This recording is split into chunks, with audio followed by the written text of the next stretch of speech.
minta kepada Allah supaya ditolong, minta kepada Allah supaya diberi rezeki, minta kepada Allah supaya diluaskan rezeki, itu menunjukkan kekurang percayaan kita kepada janji Allah.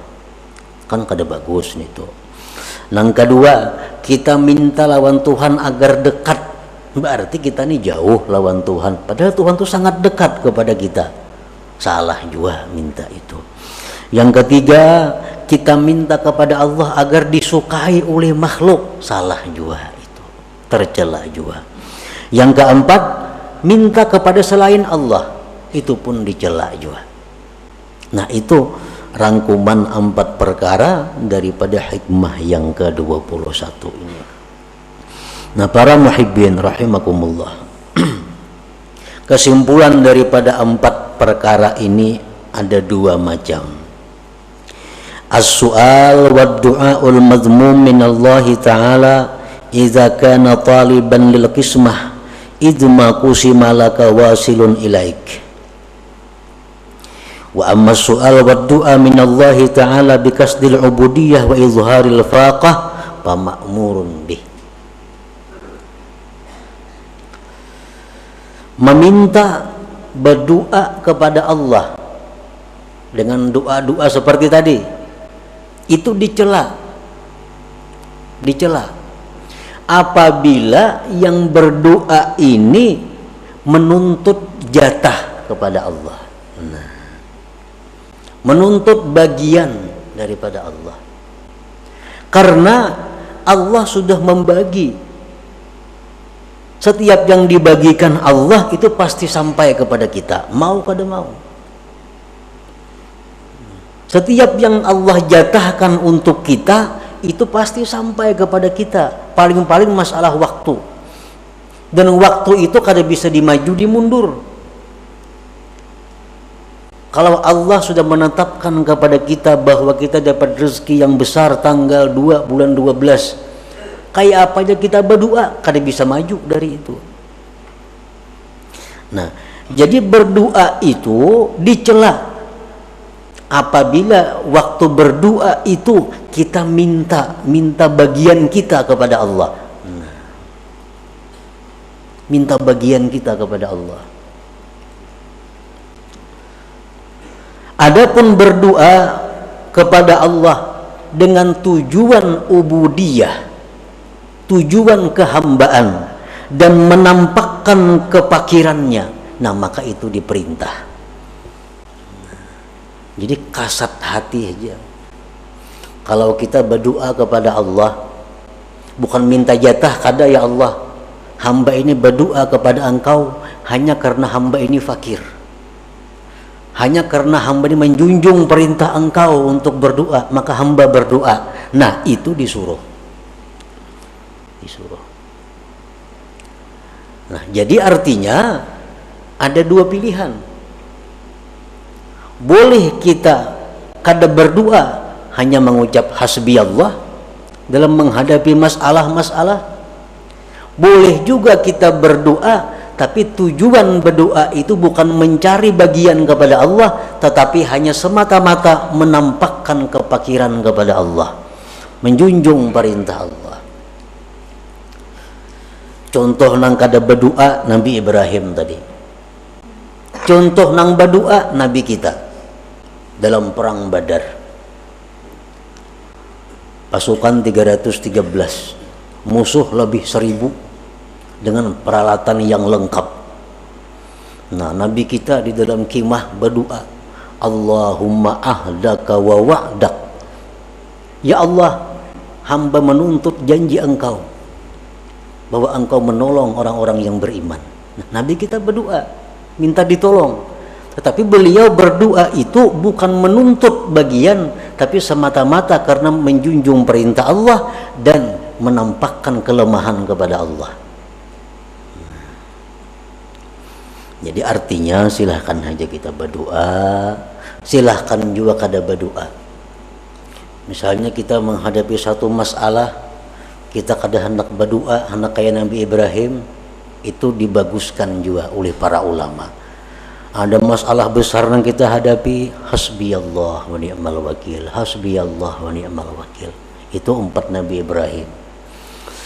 Ada masalah yang kita hadapi, lalu kita berdoa kepada Allah agar ditolong, tapi tujuan kita adalah menampakkan bahwa kita ini lemah. Itu umpat Nabi Muhammad sallallahu alaihi wasallam, boleh juga.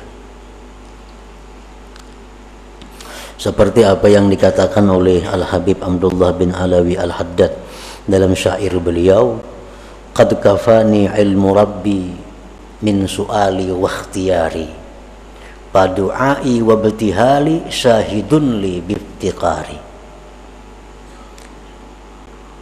Ujar beliau, qad kafani ilmu rabbi, sudah cukup lawan aku ini ilmu Tuhan.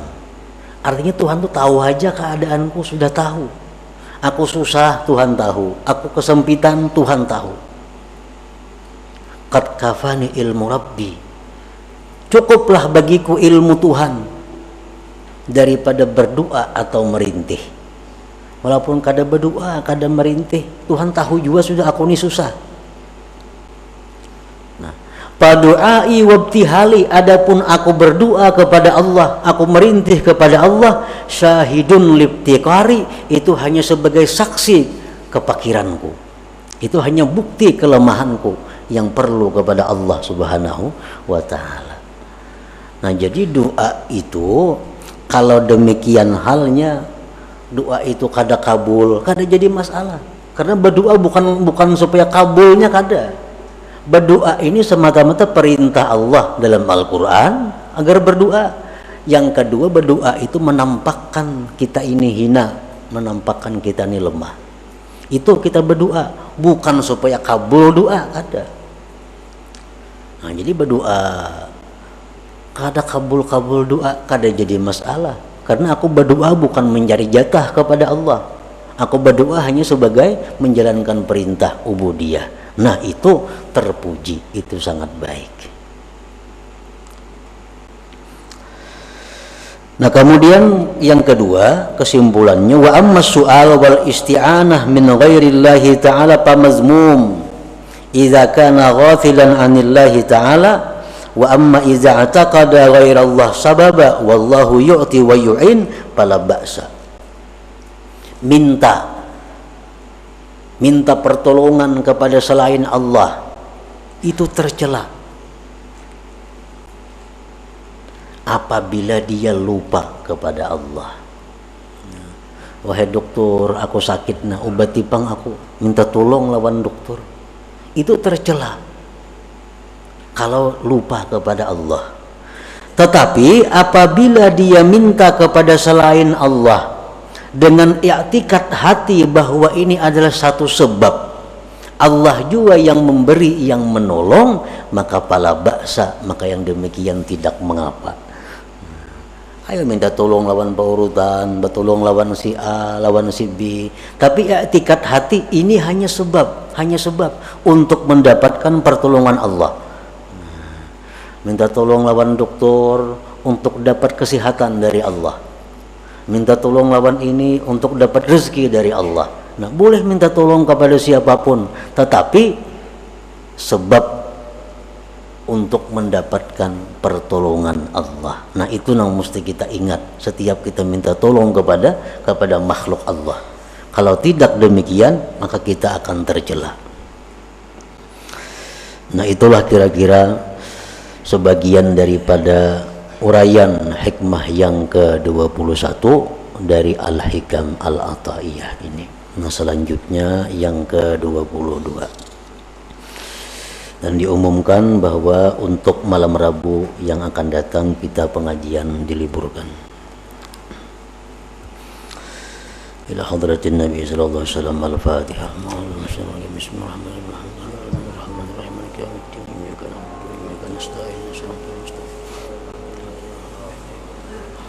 يا الله بها يا الله بها يا الله بحسن الخاتمة يا الله بها يا الله بها يا الله بحسن الخاتمة يا الله بها يا الله بها يا الله بحسن الخاتمة ويا